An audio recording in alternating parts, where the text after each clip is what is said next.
Tangan si penggali kubur yang selama ini menggali liang lahat bagi orang lain akhirnya menerima takdir paling berat apabila isterinya sendiri kembali ke rahmatullah sejak 8 bulan lalu. Jenazah isterinya dikebumikan di tanah perkuburan Islam Masjid Jami' Al-Qadri, Jalan Zoo di Georgetown, iaitu tempat dia bekerja.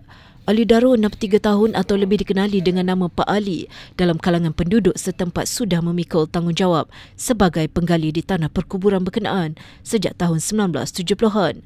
Sejak kematian isterinya, Zahra Saleh, pada Jun tahun lalu, dia tanpa jemu ke tanah perkuburan itu setiap pagi dan petang bagi menemani isteri.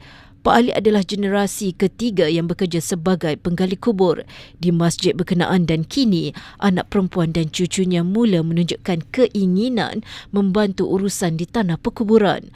Bermula daripada membantu bapa di tanah perkuburan, Pak Ali berhenti kerja sebagai penjaga kuda di sebuah kelab lumba kuda sebelum meneruskan amanah itu.